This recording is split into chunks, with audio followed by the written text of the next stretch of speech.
प्यारे बच्चों, आप सभी का हमारे चैनल पे बहुत बहुत स्वागत है। जितने भी विद्यार्थी क्लास 10th में हैं बाबू, और कल जिनका 28 फरवरी को संस्कृत का पेपर है, उनके लिए मेरे प्यारे बच्चों संस्कृत का मुझे इम्पोर्टेंट मॉडल पेपर मिल चुका है।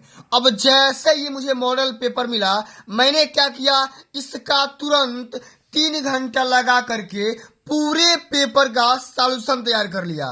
अब मेरे प्यारे बच्चों, अगर इस पूरे पेपर का सॉल्यूशन एकदम अच्छे तरीके से तैयार कर लेते हैं, बोर्ड एग्जाम से पहले घोल करके पी लेते हैं, तो मेरे प्यारे बच्चों आप सभी का संस्कृत वाले पेपर में 70 में 70 नंबर यहाँ से पूरा पक्का हो जाएगा।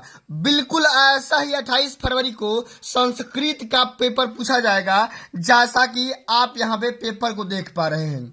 और मेरे प्यारे बच्चों, आप सभी को 2026 बोर्ड परीक्षा में संस्कृत बोर्ड की कॉपी कैसे लिखना है, आज के इस वीडियो के माध्यम से पूरा तरीका बताने वाला हूं। एक बात बोला जाता है मेरे प्यारे बच्चों, आज आप सभी का मैथ का पेपर खत्म हो गया और यहाँ पे सबसे जो अंतिम पेपर है वो संस्कृत का है, और अंत भला तो जग भला।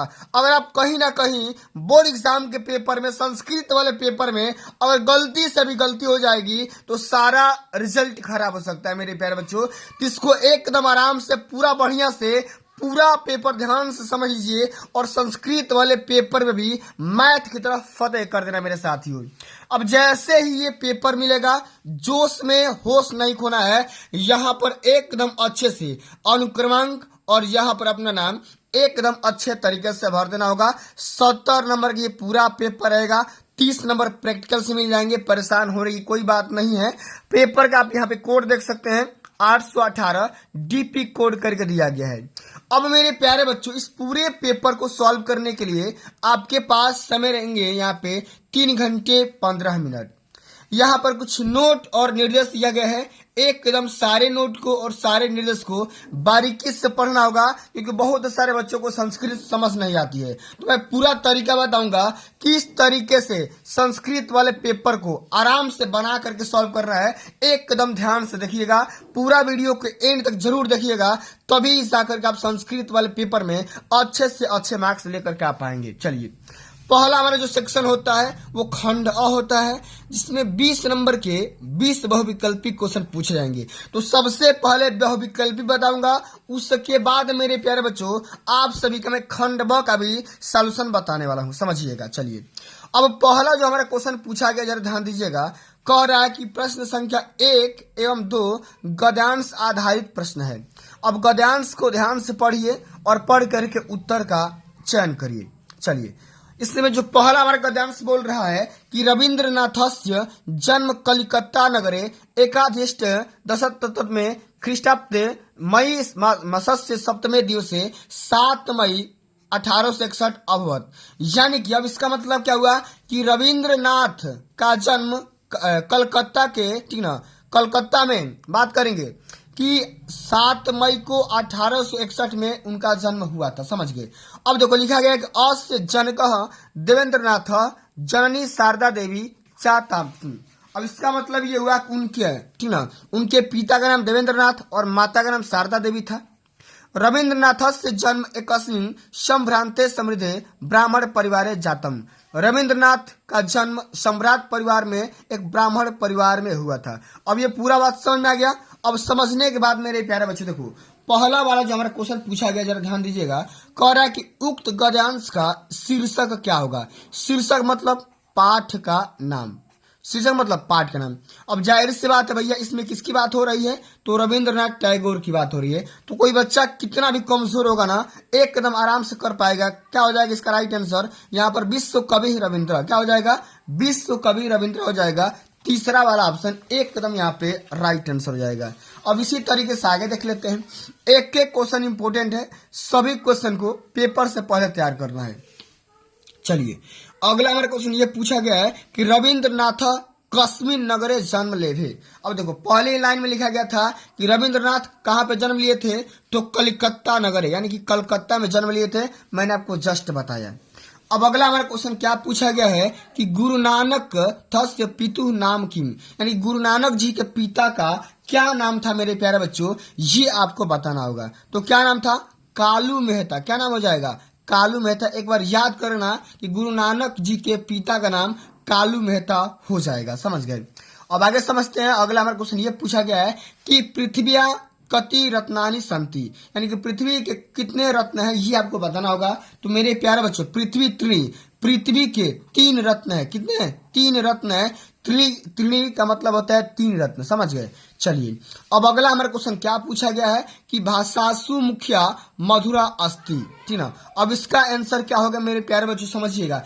एक एक क्वेश्चन इंपोर्टेंट है और कल वाले पेपर में छपने वाले हैं। तो यहाँ पे क्या हो जाएगा साथियों? भाषासु मुख्या मधुरा गिरवाण भारती। क्या हो जाएगा यहाँ पे? गिरवाण भारती अस्ति हो जाएगा, यानी कि दूसरा वाला ऑप्शन एकदम यहाँ पे राइट आंसर हो जाएगा मेरे साथियों।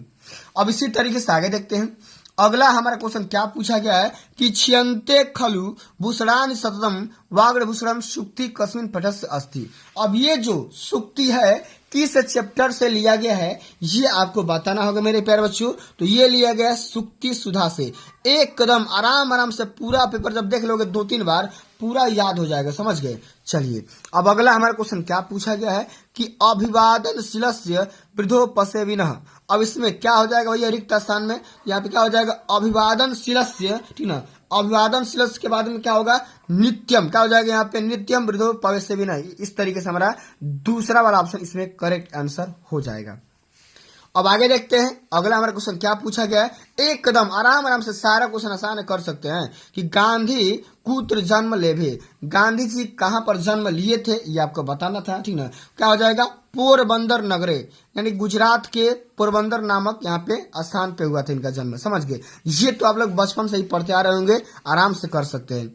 अब अगला हमारा क्वेश्चन ये पूछा गया है कि जिमूतवाहन कस्य पुत्र आसित। जिमूतवाहन किसका पुत्र था मेरे प्यारे बच्चों? ये आपको बताना होगा। तो क्या हो जाएगा? जिमूत केतो। क्या हो जाएगा यहाँ पे? जिमूतवाहन यहाँ पे लिखा है ना, तो जिमूत केतो हो जाएगा। तीसरा वाला ऑप्शन एकदम यहाँ पे राइट आंसर हो जाएगा।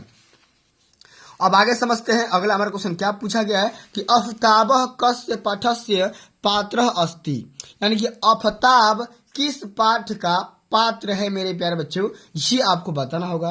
तो क्या हो जाएगा यहाँ पे? अफताब यौतुकः पापस्य। ठीक ना? पापस्य यहाँ पे पाठस्य पात्र अस्ति, यानी कि यौतुक पाप संचय के पाठ के वो पात्र हो जाएगा, यानी कि पहला वाला ऑप्शन एकदम यहाँ पे करेक्ट आंसर हो जाएगा साथियों। अब इसी तरीके से देख लेते हैं।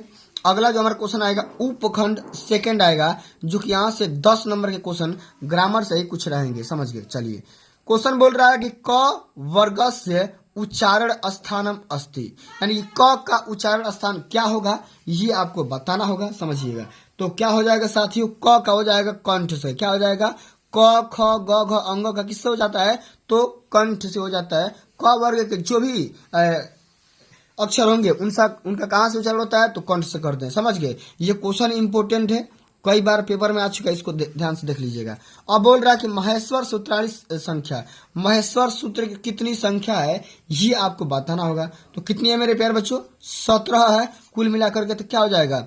आराम से कर सकते हैं, कहीं से कोई दिक्कत नहीं है। अब अगला हमारा क्वेश्चन क्या पूछा गया है जरा ध्यान दीजिएगा। एकदम आराम से सारे क्वेश्चन को समझना बहुत जरूरी हो जाएगा। कह रहा है कि सचित पद में कौन सी संधि है ये आपको बताना होगा। तो मेरे प्यारे बच्चों इसमें हो जाएगा व्यंजन संधि। क्या हो जाएगा? इसमें व्यंजन संधि हो जाएगा। अब अगला हमारा क्वेश्चन ये पूछा गया है कि कुंठितः पद का संधि विच्छेद बताइए। क्या हो जाएगा साथियों? ये आपका हो जाएगा कुम प्लस ठिंतः, यानी कि डी वाला ऑप्शन एकदम यहाँ पे करेक्ट आंसर हो जाएगा।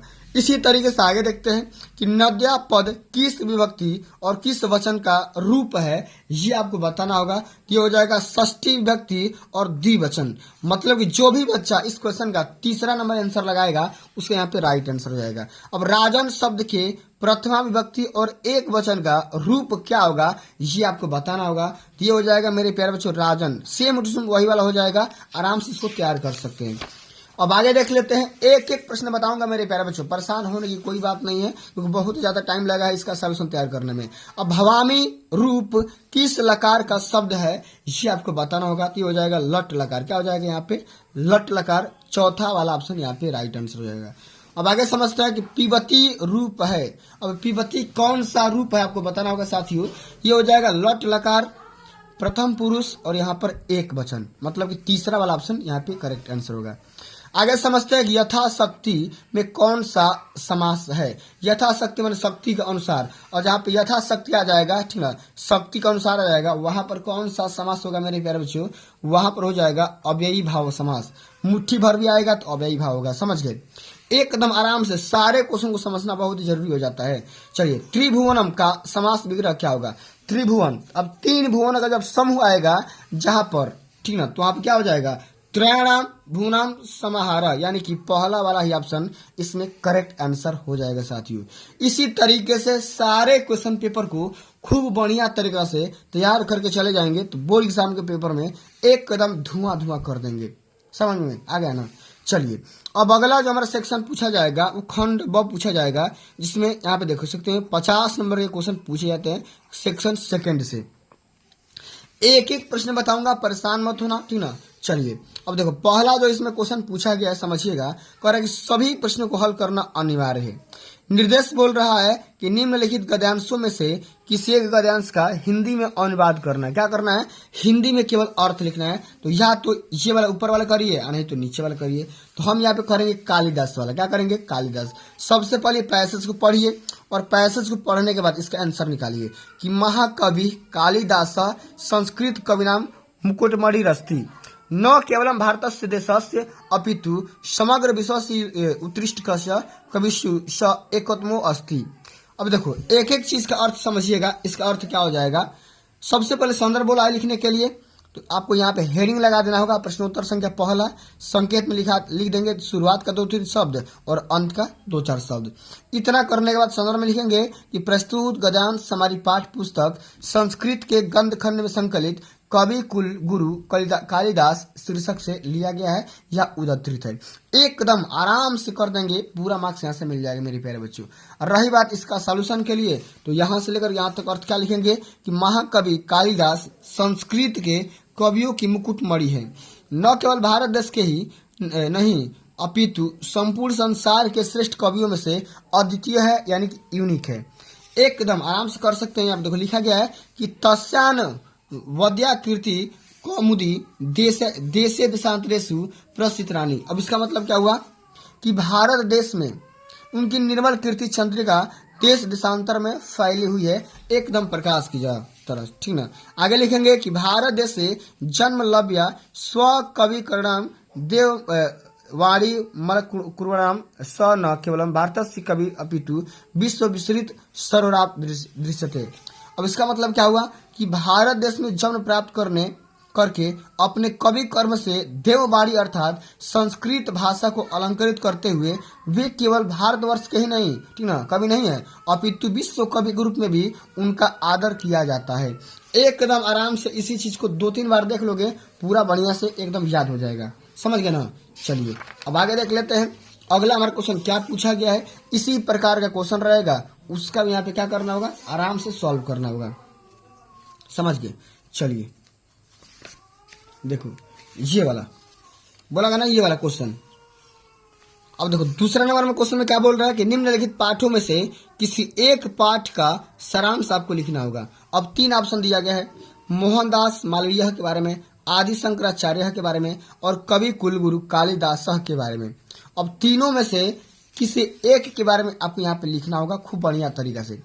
तो किसी एक के बारे में लिख देंगे बढ़िया से कि कवि कुलगुरु कालिदास। अब कवि कुलगुरु के बारे में लिखेंगे कि महाकवि, ठीक ना, कालिदास संस्कृत के कवियों में से सर्वश्रेष्ठ हैं, ठीक ना, उनकी कृति कौमुदी देश तक फैली हुई है, वे भारत के ही नहीं अपितु विश्व के श्रेष्ठ कवियों माने जाते हैं, ठीक ना। इस महान कवि के जन्म के विषय में अनेक मतभेद है और ये अपने कृति में जीवन के विषय में कुछ भी नहीं लिखा है।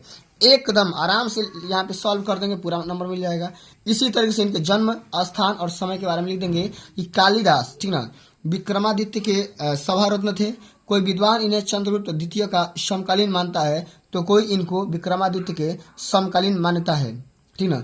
कुछ विद्वान इनका जन्म बंगाल प्रदेश में, ठीक ना, मानते हैं तो कुछ उज्जैन में मानते हैं। एकदम आराम से कर देंगे।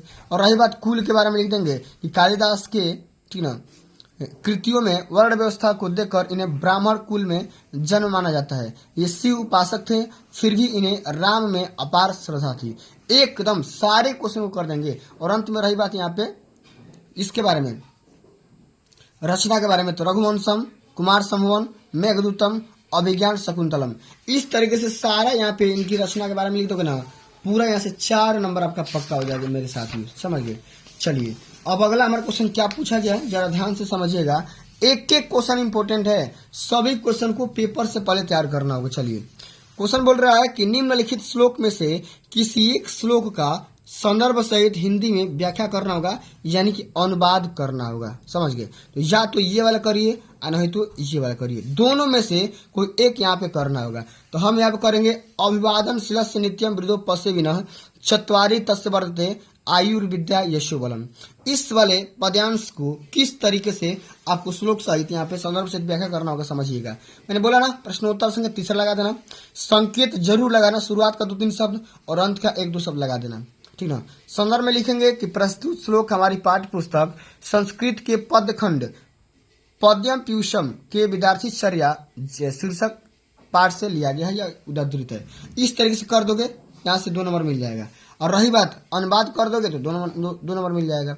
इसमें लिख देंगे कि मनु का कथन है कि जो छात्र अपने से बड़ों को अभिवादन कर उनका आशीर्वाद लेता है, नित्य अपने बड़ों बूढ़ों का सेवा करता है, उस छात्र के आयु, विद्या, यश और बल ये 4 बढ़ते रहते हैं, ठीक ना। एकदम आराम से कर दोगे, पूरा मार्क्स मिल जाएगा। अब चलिए अगला हमारा क्वेश्चन क्या पूछा गया, जरा ध्यान दीजिएगा। कह रहा है ये वाला क्वेश्चन कि निम्नलिखित सूक्तियों में से किसी एक सूक्ति का हिंदी में व्याख्या करना होगा। अब 3 प्रकार के दिए गए हैं, तीनों में से किसी एक के बारे में लिखना होगा, एक कदम आराम से इसमें करना होगा। चलिए हम यहाँ पे दूसरा वाला का सॉल्यूशन कर देते हैं कि भाषासु मुख्या मधुरा दिव्या ग्रीवाण भारती। इसका अर्थ क्या होगा समझिएगा। मैंने बोला ना हिंट लगा देना, पेपर में जरूर हिंट लगाना। इसमें लिखेंगे कि विश्व की समस्त भाषाओं में संस्कृत भाषा को ग्रीवाण भारती अर्थात देवताओं की भाषा बताया गया है। यह भाषा शब्द रचना की दृष्टि से दिव्य, भाषाओं की दृष्टि से मधुर और विश्व की भाषाओं में प्रमुख है। एकदम आराम से सारे क्वेश्चन पेपर का सॉल्यूशन आपको करके जाना होगा। चलिए अब 5वां नंबर क्वेश्चन क्या बोल रहा है, इसका भी हम लोग सॉल्यूशन देख लेते हैं। क्वेश्चन ये बोल रहा है 5वां नंबर क्वेश्चन कि निम्नलिखित प्रश्नों में से किसी एक का श्लोक आपको श्लोक का अर्थ संस्कृत में लिखना होगा। क्या करना होगा, थोड़ा क्वेश्चन घुमाया है, इसको संस्कृत में अब लिखना होगा। तो या तो ये वाला करिए या नहीं तो ये वाला करिए। अब दोनों में से किसी एक को आपको यहाँ पे सॉल्व करना है। तो हम यहाँ पे सॉल्व कर लेंगे कि काव्य सास विनोदेन कालो गच्छति धीमताम व्यसनेन च मूर्खाणाम निद्रय कलहेन वा। अब इसको किस तरह से कर सकते हैं जरा ध्यान दीजिएगा। मैंने बोला ना हिंट लगा दीजिएगा। हिंट लगाने के बाद लिखेंगे कि कवि मूर्खाणाम बुद्धिताम च समया पानस्य अंतरम वर्णयति यत बुद्धिमतम किना जना स्वसंयम काव्य शास्त्राणाम पठनेन च यापयन्ति यदत् विपरीतम मूर्खाणाम जनाम स्वसंयम दुराचारेण संयनन विवादेन वा यापश्यन्ति। एकदम इसी तरीके से जो भी आपके दिमाग में आ रहा है ना, इसी चैप्टर से संबंधित आपको लिख देना होगा, पूरा मार्क्स यहाँ से मिल जाएगा, समझ गए। चलिए अब अगला हमारा क्वेश्चन क्या पूछा गया, 6ठा नंबर क्वेश्चन समझिएगा। कह रहा है कि निम्नलिखित में से किसी एक पात्र का चरित्र चित्रण आपको यहाँ पे करना होगा। तो हम यहाँ पे करेंगे जिमुत वाहन का, कारुड़ी को जिमुत वाहन पाठ के आधार पर जिमुत वाहन का चरित्र चित्रण कैसे किया जाता है जरा ध्यान से समझिएगा। यहाँ पे हेडिंग लगा देंगे कारुड़ी को जिमुत वाहन। इसमें लिखेंगे कि जिमुत वाहन विद्याधर जाति का और गंधर्व राज जिमुत केतु का पुत्र है। उसके पत्नी का नाम मलयावती है और वह परोपकारी, दयालु, मातृपितृ भक्त और असाधारण व्यक्तित्व का प्राणी है। एकदम आराम से इसको कर देंगे, ठीक ना। अब इसमें विशेषताएं भी लिख देंगे कि जिमुत वाहन क्षेत्र की कौन कौन सी प्रमुख विशेषताएं हैं। यहाँ पे लिखेंगे कि त्यागमय जीवन। इसमें लिखेंगे क्या कि जिमुत वाहन का जीवन त्यागमय है। गरुड़ के साथ वासुकी की यह शर्त थी कि वह गरुड़ के भोजन के लिए प्रतिदिन एक सर्प को भेज दिया करेगा। एक दिन शंखचूड़ नाम सर्प को बचाने के लिए लाल वस्त्र पहनकर उसके स्थान पर गरुड़ के पास चला गया। यह उसके महान त्याग का परिचायक है। इसी तरीके से यहाँ पे लिख देंगे और अंत में लिख देंगे निर्भीक। जो जिमुत वाहन था वो निर्भीक भी था। इसमें लिखेंगे कि जिमुत वाहन निर्भीक व्यक्ति है। गरुड़ के भक्षार्थ जाने के लिए वह तनिक भी विचलित नहीं होता है। वह गरुड़ को अपने रक्त और मांस से तृप्त हो जाने के लिए कहता है। इससे इसकी निर्भीकता सिद्ध हो जाती है। ठीक ना, एकदम आराम से सारी चीज को लिख देंगे। आगे में हम अब लिख देंगे कि मातृ पितृ भक्ति के बारे में कि जिमूत वाहन अपने माता पिता का भक्त है। वह उन्हें दुखी नहीं देखना चाहता है। ठीक ना, इसलिए उनके वध स्थल पर आया और देखकर कि शंखचूड़ से अपने शरीर पर चादर डालने के लिए कहता है। यह गुण उसके मातृ पितृ भक्ति होने का परिचायक है। अब दयालु भी है, प्रभावकारी भी है, विनयशील भी है। एकदम आराम आराम से आप यहाँ पे बना करके भी लिख सकते हैं, कहीं से कोई दिक्कत नहीं आएगा। समझ गए? इतना चीज एकदम। आप चाहे तो इसका स्क्रीनशॉट भी लगा सकते हैं। कोई दिक्कत है, कोई परेशानी है? कोई दिक्कत नहीं। चलिए अब अगला जो हमारा क्वेश्चन पूछा गया मेरे प्यारे बच्चों, समझिएगा। एकदम सारे क्वेश्चन इंपोर्टेंट है। सभी क्वेश्चन को पेपर से पहले तैयार जरूर करना है, वरना बहुत बड़ी गलती हो सकती है। ठीक ना, चलिए अब छठा का ख भी पूछा गया है। इसमें ख नंबर में क्वेश्चन क्या बोल रहा है जरा ध्यान दीजिएगा। कह रहा है निम्नलिखित में से किसी एक प्रश्न का उत्तर संस्कृत में देना होगा। महात्मा गांधी कुत्र जन्म लेबे। अभी मैंने बताया ना, महात्मा गांधी पोरबंदर नगरे, ठीक ना, पोरबंदर में कहा हुआ था, पोरबंदर नगरे मोहनदास जन्म लेबे। इस तरीके से कर देंगे, पूरा नंबर यहाँ से मिल जाएगा। ठीक ना, चलिए अब अगला हमारा क्वेश्चन 7वां नंबर उपखंड ख में क्या पूछा गया है जरा ध्यान दीजिएगा। कह रहा कि निम्नलिखित रेखांकित पदों में से किसी एक का कारक व विभक्ति का नाम आपको लिखना होगा। ठीक ना, अब 3 दिया गया है, तीनों में से किसी एक के बारे में कारक और विभक्ति का यहाँ पे नाम लिखना होगा। तो यहाँ पे देखो, पहला लिखा गया ना कि राम ग्रंथम पठती, यानी कि राम ग्रंथ पढ़ता है। इसमें कौन सा कारक हो जाएगा मेरे पैर से? कर्म कारक हो जाएगा, और इसमें द्वितीय विभक्ति हो जाएगा। इसी तरीके से यहाँ पे देखो, किसी एक पद में प्रत्यय आपको बताना होगा। गत्या पातुम पठनी, इसमें कौन सा प्रत्यय हो जाएगा? गत्वा में, गत्वा में हो जाएगा कत्वा, यानी कि त्वा प्रत्यय हो जाएगा। ठीक ना, क्या हो जाएगा? त्वा प्रत्यय हो जाएगा।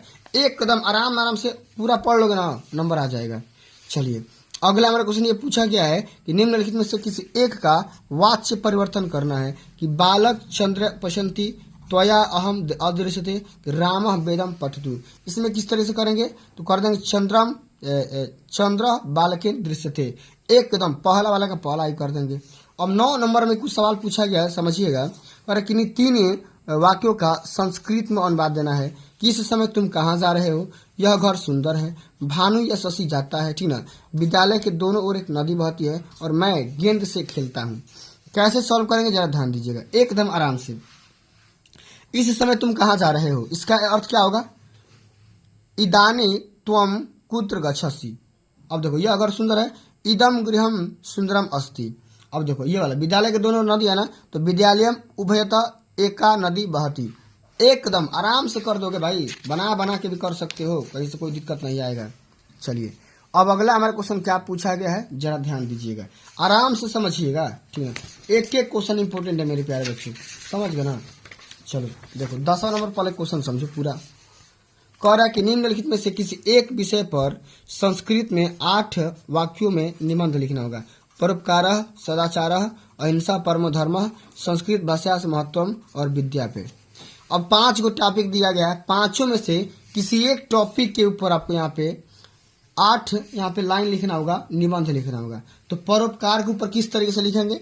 संस्कृत में लिखना होगा, लिखेंगे कि परेशान उपकार परोपकार इति कथ्यते।